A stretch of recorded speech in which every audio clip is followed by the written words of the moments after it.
Hey guys, Julian here. Welcome to the very first installment of the Developer Update series, where we talk about the development of RØDE products. And we are going to invite you to talk to some of the people who work behind the scenes on the development of said products, which is why we've got Tristan here from the new product development team. Hey, Tris. Hey, Julian. How you going? I'm well. How are you? Very well, thank you. It's good to have you here. Now, we are, of course, talking about the RØDECaster Pro II in this particular developer update. We know that some people out there have been having issues with getting it set up in their particular scenarios. So what we want to do today is address some of those questions and issues, but also talk about some of the things that we're working to in the future to help alleviate those problems as well. But before we get into that, I wanted to talk about the RØDECaster Pro II's architecture, because as I understand, this product is very, very powerful, and it's got a few things about it that make it exceptionally unique in the industry. Do you reckon you could talk us through some of the ideas that went into this when we were developing this product from the very beginning? Sure. So from the very beginning, we really wanted to make the RØDECaster Pro II like as flexible as possible and as powerful as possible. So we really knew that we had to have a very, very powerful architecture to begin with. As we saw over the development of the original RØDECaster Pro, the feedback we had from the community is to, can it do this? Can it do that? Can it support all these things? And we wanted to have something that had no limitations. So the RØDECaster Pro II is built on a Linux platform. So it's effectively a computer that we developed from the ground up. And what this means is that all the inputs, all the outputs are configurable to be what we want them to be. They have no limitations. And this is, the beginning of the journey for the RØDECaster Pro II. We have a whole suite of upgrades available in the near future, and we're already underway developing from the new firmware. It's interesting that you mentioned that, actually, because a lot of people, especially influencers, have been talking about the product in that way as well, where they're like, when I power it up, it feels like a powerful piece, like a powerful computer, like a gaming computer. Absolutely. Which is super interesting. We have a quad-core audio processor in there. It's a 1.4 gigahertz engine, and it effectively allows us to have all this really unique kind of flexible options, and will allow us to continue to update the RØDECaster Pro II. So not to mention, virtually every single aspect of the RØDECaster Pro II has been upgraded in some way. So the faders, the smart pads, the headphones, the preamps, we started from scratch. We wanted to make preamps that were so revolutionary, hence the name Revolution preamps. And we're really, really proud of them having 76 dB of gain and an equivalent input noise that's so close to the theoretical minimum noise spec for a preamp. So was one of our goals, and we're really, really proud to have really achieved that. So it's insane. It's insanity. But then also the fact that it's got dual USB ports as well. That's not something that I've seen out there in the community at all, really. No, absolutely. And this is something that was quite experimental on our part because the USB, the two ports, they do act as completely independent USB interfaces. So you can have them connected to two computers, to a mobile phone and a computer. And really the possibilities are quite endless as to what we can do here. The USB 1, for instance, we've built in a 3.0 card reader, so it is really quick. Basically, as fast as an SD card can transfer is what this port will allow you to do. So it's funny you mentioned that, actually. The at the back, you can actually have an SSD connected to it as well. So not only recording to a micro SD card, but also SSD. So super fast, like transfer fees, right? Freeze. And you can push it out to your computer super quick as well. And the fact that you can select only a few channels that you want to push out as well. This product does basically everything. I think I remember Tom Buck saying that everything that's in this product is basically on his wish list from the very beginning. So. That's it. Just further on that, the multitrack recording to an SSD or to an SD card now records all the individual tracks and just the tracks that you want to record.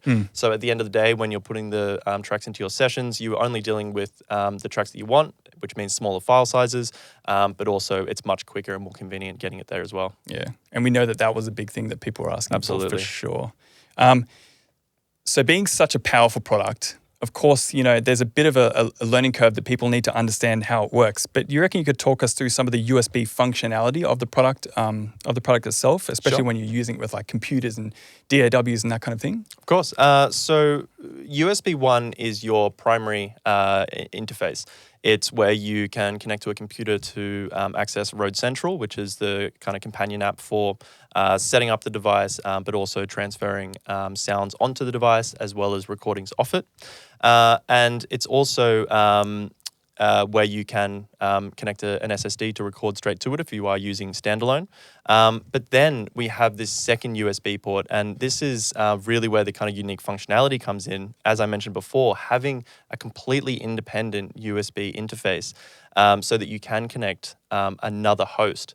And that's something that's never existed before, but it also allows for really creative setups. And we're already starting to see the community like providing us with really kind of like weird and wonderful ways to use this kind of configuration. Yeah, one of the big ones, I remember seeing a few users connecting both of the USB connectors to the one computer. So they're able to use every single virtual USB device that it has. And the interfaces that we have on USB 1, which is your main channel, which is your stereo feed, but also a stereo channel coming into the RØDECaster Pro.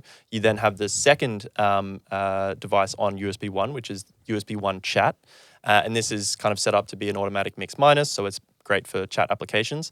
But then plugging the USB 2 into that same computer effectively gives you another stereo input and output device that you can route to any of your applications, and you have a configurable mix minus on that as well. So it really is quite flexible. It's magic, yeah. So Tris, we've seen quite a few people out there on socials who are having problems with their RØDECaster Pro II. They're trying to use it for scenarios where it doesn't quite fit or perform the way that they would expect it to. Do you have any advice for these particular people out there? First of all, thank you for your patience. If anyone has experienced issues and wasn't able to get their RØDECaster Pro II set up and creating content as quickly as they would have liked, we appreciate the patience, and we're working really, really fast and hard to make sure that any of those issues are resolved. So we've already pushed a number of updates to the RØDECaster Pro II, and this has allowed people to download it straight onto the unit. And these initial updates have been all around solving issues with compatibility with, like I mentioned, different devices, but also different applications. So, for instance, Logic on some Macs, we're having some issues with the different sample buffer sizes and kind of getting unusual noises in that. So we were able to provide a fix for that in 1.0.3. There was also a particular issue where some customers weren't seeing USB 1, and this is another fix that we've put into 1.0.3, which was based around the ability for the RØDECaster Pro II to exist as a host or to be hosted. So because we can record straight to an SSD, it means that we have to have some really intelligent and really kind of tricky firmware that allows that kind of functionality. And the RØDECaster Pro II was, with some computers, getting into a state where it wanted to be a host, where it wanted to be hosted. And so the latest update has resolved that. So please, any further issues that any customers experience, that information gets passed on to us in the development team. And we're going to be continuing to monitor any of that feedback and providing updates as quickly as possible. So, yes, so if you could stay in touch with us on socials, but also get in touch with the service team as well if you have any feedback on the product or anything like that. Let us know ASAP so that we can take that feedback, basically filter it and put it in a way that will make it useful for the MPD team to use when they're developing this product as well. So that is very helpful. That link has been made, and we are pushing that information across to the team as we speak. Let's jump into some of the new firmware update talk about the RØDECaster Pro II. Sure. We are obviously here to help. We love being connected to the community and hearing, obviously, people using it in different scenarios. Do you reckon you could talk us through some of the more immediate updates that we're looking at in regards to some of the things that we just talked about? Of course. So as many of you may know, we've already pushed a few updates to the RØDECaster Pro II. Having the ability to download and install firmware on the unit was a great way for us to be able to provide these updates so quickly and so getting the information to all our users as efficiently as possible. And these initial updates have been based on the feedback from the initial users, the people who have purchased the RØDECaster Pro II early on, and just getting a feel for all the different ways that it's being used, the different applications, the different styles of PC setups, and also just compatibility with other devices. And we found that quite a lot of those things needed updates immediately. So we've pushed an update 1.0.3, which has solved a lot of the USB 1 issues that we were seeing with certain setups. And please, if anyone has any further issues, don't hesitate to contact us. That feedback gets passed straight to the development team, and we're working really, really hard to make sure that everybody is up and running as soon as possible. So it's been great to see that kind of a lot of those resolutions coming through immediately. Definitely. And but then further on that, we want to start looking at the unique ways that some of our users are using the USB connectivity in general. And one of the communities that has really grabbed this is the gaming and the streaming community. And we've seen that they have very particular requirements for their setups. And one of the first updates that we're going to be doing in the next couple of weeks is the ability to completely customize your output mixes.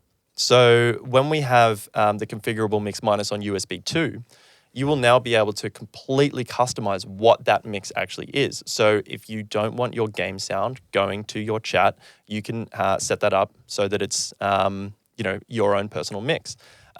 If you don't want to hear, if you don't want your stream to be hearing the music, for instance, that you're listening to, you can set that up accordingly. So these are all really flexible ways to set up the two USB channels, and that'll be available for all three of the USB devices. And it's going to exist in a form of a routing table. So you will have all the available channels that you currently have set up on your mix, and whether you want them to be sent to that particular USB channel. That's perfect. So you can select exactly what you want, which channels you want going to certain outputs. That's correct. Is that correct? Yeah. So already we've seen that as being one of the highest requested features for the RØDECaster Pro II. And so it'll be one of the first kind of major feature updates to the unit. That sounds super exciting. When can we expect that particular update to start dropping? Sure. So we're expecting the routing table for the USB outputs to be available in the next couple of weeks. We currently have the developers working on it furiously so that we can get it to the community as fast as possible. And here's some UI to kind of give you an example of what that's going to look like and to kind of show you the kind of functionality that you'll have. So yeah, very exciting update. Perfect. As you know, the RØDECaster, the original, had a lot of updates over the many years that product was with us. And if you do have a RØDECaster Pro original, you should know that we are still actively developing for it, and we will continue to release feature updates for that product. We're going to be doing the same thing for the RØDECaster Pro II. It is, of course, no exception. The fact that we can push out new firmware updates for the product is super exciting at the drop of a hat, which is very exciting. We are pushing out these small changes, smaller firmware updates. But what I want to talk about are the larger major firmware updates that we're going to be pushing, because we have a bit of a firmware update roadmap. And the first of those is going to be for streamers in particular. Do you reckon you can talk about the exciting features that we're going to be pushing for those streamers? Absolutely. So as I mentioned earlier, the sheer flexibility and the power of this device really doesn't limit us to what we can do. So one of the first major updates that we're looking for this RØDECaster Pro II is the ability to completely customize the mixes for all outputs. So not just the USB channels, but also actually controlling the levels of every channel that's going to those outputs, but then also separate headphone mixes.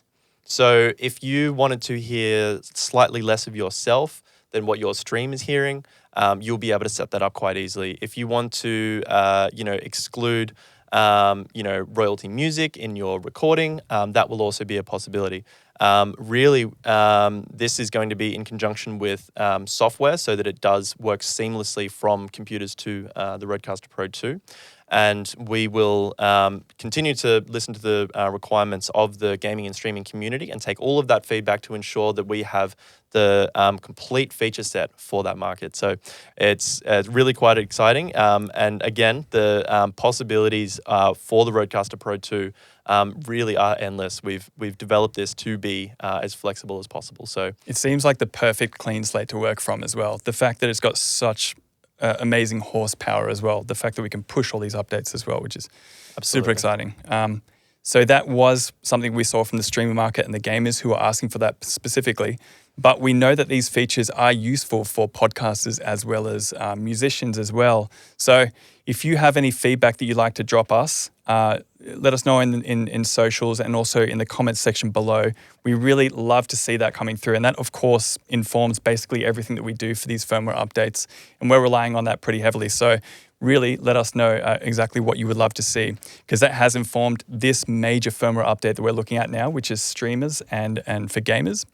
But in the future, we are talking about musicians. We're talking about a dedicated update for people who are using it for radio, people who are expecting to be able to have, this is a drum machine, have maybe like a click track, all these sorts of features that we're looking at. Do you reckon you could elaborate on some of those or pull back the curtain on some of those features that we're looking at this point? Sure, absolutely. With the introduction of the combo jacks having line inputs as well as the high impedance instrument input, we can bring out specific updates for the musician market. We see a lot of crossover between the streaming and the musician market, with a lot of bedroom musicians now streaming their content, using that as a medium to get their creations out there. And so, with the introduction of things like, a guitar tuner on the screen, something that really just makes it the single unit that you need to really start developing your content.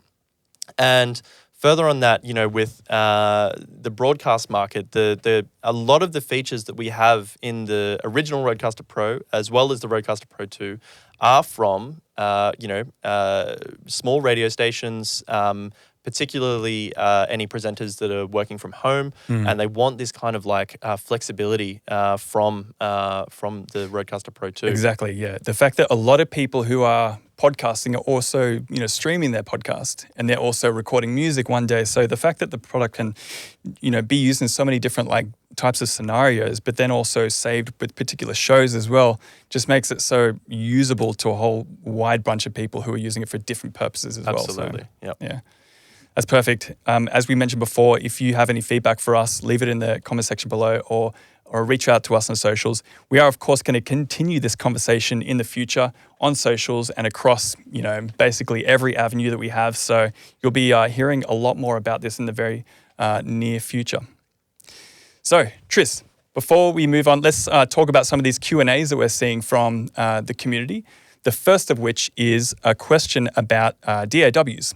Yep. So they want to know about how to use the multitrack functionality for the RØDECaster Pro II via USB to a computer that has a DAW. Of course. So the multitrack output of USB 1 is designed to have the stereo mix, which is your first two channels.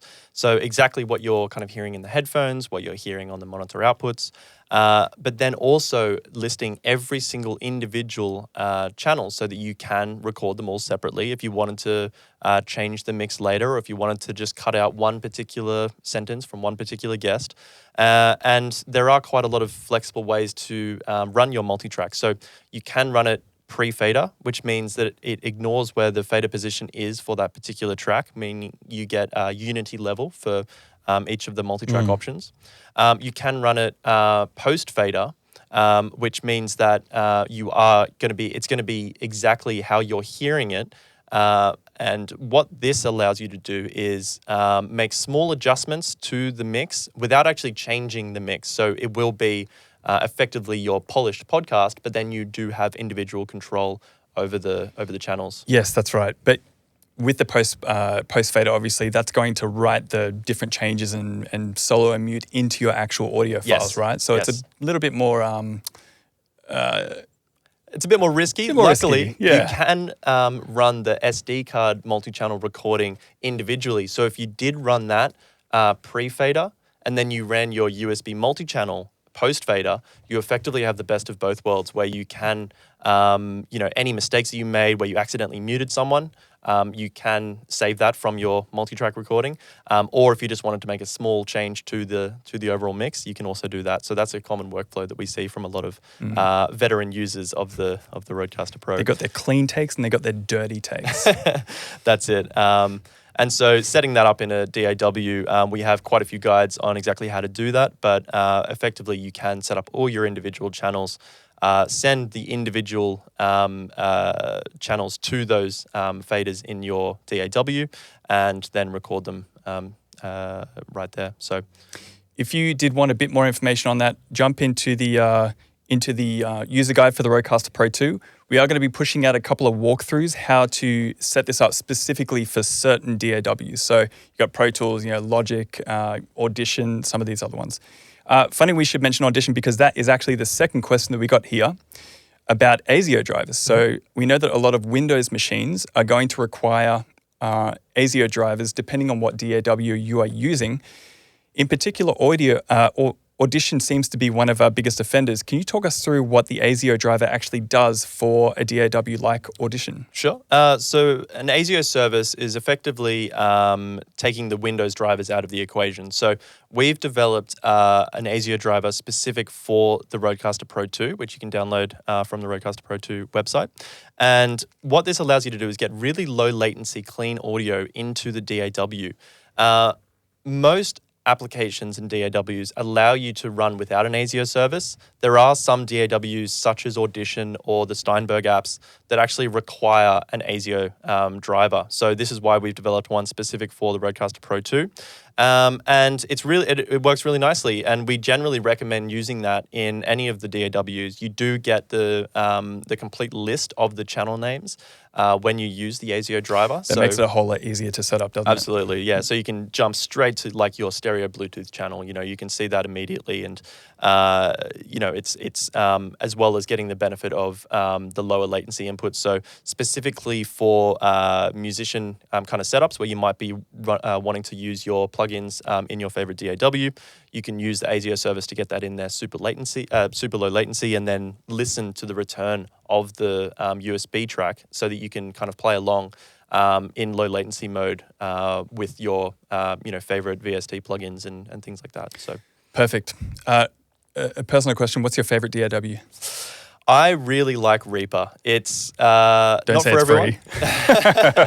Only because it really does provide quite a lot of flexibility. It's quite advanced, but it does, for me, everything is right there at my fingertips. So cool. That's my personal favorite. Reaper is also one of the DAWs that we address in the walkthrough. So if you want to have a bit of a walkthrough on how to get that set up, jump onto the user guide, and we're going to have those walkthroughs in there very, very soon. The next question. Number 3 is about mix minus and how does it work? So Tristan, can you talk us through what it is and how it works when it comes to the RØDECaster Pro II? Sure. So mix minus is an interesting concept that we really introduced to the wider community with the release of the RØDECaster Pro original. Effectively, it means that any caller that you have either going through USB or through Bluetooth doesn't hear an echo of themselves when they're listening, but they do hear everything else in the mix. So if you play a sound pad, the caller will hear that. That's quite a complex thing to set up if you don't have a device that has built-in mix minus functionality. And again, with the original RØDECaster Pro, it was the easiest way now to record phone calls. The mix minus on the RØDECaster Pro II takes that a step further in that we have it on the USB channel. Specifically for USB 1, the USB 1 chat is set up to be automatically with a mix minus. The Bluetooth channel also has a mix minus, so commonly used for phone calls. But then also USB 2 has a configurable mix minus. This means if you want to use it as a backup stereo recorder, you can do that where it's getting the entire mix. But if you wanted to use USB 2 as a communication device, you can activate that mix minus and effectively allow the caller on the other end to toggle to not hear themselves. So that's really where the flexibility comes in for that. Great. I remember when the original RØDECaster Pro came out, the way that you needed to get mix minus required a massive box, like machinery, and it was huge and it sat on the desk and Yeah. I don't know, the RØDECaster Pro just Or you needed to get incredibly creative with different routing on traditional analog mixers. It was like, yeah, it was not fun. cables. Anyway, don't do that. Get this. RØDECaster Pro II, very simple. Anyway, the next question is about dialing in mic settings. A lot of people are looking for a unique sound for their podcast or their stream or their, their music. Obviously, the RØDECaster Pro II has a lot of mic settings that allow you to do that. How do you recommend people approach that process? Sure. So we've set up the RØDECaster Pro II to have zero requirement of any audio knowledge. And a lot of the presets that you have on the mic channels are already set up for you to kind of straight away get going. So you can see we have a list of microphones available there as presets. And you also then have 3 different presets in the section that we have depth, sparkle, and punch. Now, these 3 knobs effectively allow you to just dial in specific characteristics of the signal chain. So depth is kind of controlling your low frequencies and the emphasis on the low end of your voice. And it controls kind of multiple parameters to do that. Sparkle, the same thing for the high frequencies of your voice and the sparkle. And then punch, which is controlling multiple dynamic processes. So it's controlling the compressor, the de-esser, and the noise gate simultaneously. So you can kind of go from a full-on kind of broadcast punchy sound or back it off to be kind of more conversational, more neutral, commonly found in kind of more casual podcasting setups. So these 3 controls really just allow you to kind of set what you think sounds right. And there is no right or wrong with these settings. We've set them up so that they sound good no matter where you put them. And it really just becomes like a preference of where you want it to sit. So you can almost use that as like a starting point for your development of your own sound, right? It's like these are obviously controlling all the processes beneath it, the advanced processing, but it's in a single knob, so it's super simple to control. Obviously, I'm not going to adjust these because my voice will start sounding weird, but that's basically the premise, right? Exactly. And from there, if you were to actually go into the advanced settings, you would see the exact settings that you previously had with those 3 depth, sparkle, and punch knobs. Now you can kind of go in and make individual tweaks to individual parameters so that if you did like your sound overall and you just wanted to make one small change, such as, increasing the depth or decreasing the depth of the noise gate, and that's all you wanted to do. You could kind of go in there and make that tweak. And, if you wanted to then save that as a preset and you wanted to apply it to all the different microphones in the room, it becomes really easy to kind of set that up really nice and quick. So, again, we've developed this to be for everyone. So if you don't want to go into the advanced settings, you really don't have to. But for the users that are familiar with kind of more advanced processing, then we've completely taken this a step further than the original RØDECaster Pro II. In fact, a step further than the RØDECaster Pro. We've gone in and provided a whole heap of really visual kind of screens that show you exactly kind of what's happening to the signal. So like you can see with the kind of compressor settings, the noise gate is a particular favorite of mine where you can see exactly the signal that's coming into the noise gate. You can see my voice whenever I talk. It kind of pops above the threshold there as well. That's actually very fitting because the very last question that we got out here is how to set the actual noise gate on the RØDECaster Pro II. So do you reckon you could talk through very, very quickly about how you would actually go about setting this up? Because I think a lot of people out there are having issues getting it set correctly for their particular use case. Sure. So there are 2 things to take in mind. First up, when setting up a noise gate. The first is that you need to get your input gain set correctly. And we've provided a target area for that in the channel settings where you can kind of see exactly where your voice is sitting. So making sure you're in that kind of green area is best. The second thing and the most common kind of complaint when setting up a noise gate that sounds like it's kind of pumping or you're kind of hearing noise coming in and out is making sure that you have a quiet as possible room. So air conditioning, fans, these kinds of sound sources if they're kind of going on in the background, yes, they will kind of drop when the noise gate is activated. But when you're talking, they will kind of come in and out with your voice. And this is a kind of common mistake that people have when setting up their kind of when their content creation spaces or their kind of podcasting spaces. And from my recommendation would be to first eliminate as many of those noise sources as possible, and then really start kind of dialing in the settings. It's amazing. Interesting you mentioned that, because it's amazing how many people don't hear the actual noise in the room. Yes. Like your ears are so good, and your brain basically is so good at like filtering out all that small, noises in the background. Like you might not even notice the fact that your window's open and there's a bit of noise coming through the window from the traffic outside, or the fans making a little bit of noise. But as soon as you turn on your microphone, all of that comes to light really in a big way. Absolutely. Yeah. And especially when you listen back to a recording, it's so different kind of listening in real time. And it does take a bit of practice. It's you begin to learn kind of like what the recording's going to sound like. But for starting out, we definitely recommend, doing some test recordings, seeing how, if you can kind of hear any noises coming in and out with the noise gate. And from there, like the controls that we have here, like feel free to, really start experimenting. And for anyone who wants to learn more about this, you can see with the visuals on screen where you're setting the threshold. So how aggressively is the noise gate kind of coming in and out, playing with the attack, release, and the hold settings, exactly how is it chopping off the first part of your word, or is it coming in too aggressively? But then also the hysteresis is a really, really interesting parameter, which effectively allows you to set a second threshold of where the noise gate closes. So effectively it means that you can open the noise gate when you start talking, but what's quite common is that people will start to trail off their words. So they start the sentence really confidently and then they finish quite softly. And you don't want the noise gate to kind of cut off the end of your sentences. You really want them to kind of finish what they're saying, and then the noise gate closes. And that's what the hysteresis allows you to do. Right. We've How kind funny. Not only does it sound like a medical condition, it's actually like a really useful like tool in the processor. Yeah, that's interesting. Yeah. And like you're looking for that natural sound, so it's not like chopping things off. It's just kind of tailing off and looking. Absolutely. And the updated processing in general for the RØDECaster Pro II also means that the noise gate is much more transparent. It doesn't, sound like there's, other kind of noises coming in and out.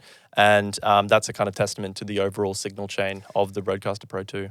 For sure. Oh, so that's a fair bit of information just about the actual noise gate there. If you need some more information for whatever reason, there is also a completely fleshed out user guide on the RØDECaster Pro II on the RØDECaster Pro II website. So jump in and check that out. We're also going to be pushing out a couple of videos that walk through how to set this up, just like Tristan mentioned. So hopefully that process will become a whole lot easier and people can start to master their RØDECaster Pro IIs. Oh, Tristan, that's the end of this video. How are you feeling? I'm feeling great. Should we go again? All right. Thank you, everybody, for joining us. We hope you picked up something from this. Of course, we're going to continue this conversation on socials and across all of our avenues. So keep it coming. Keep that feedback coming. It's really useful for us when we're developing this product. So yeah, I'm sure Tristan and the team really appreciate it. And we will see you guys in the next developer update. Thanks, guys. Bye-bye.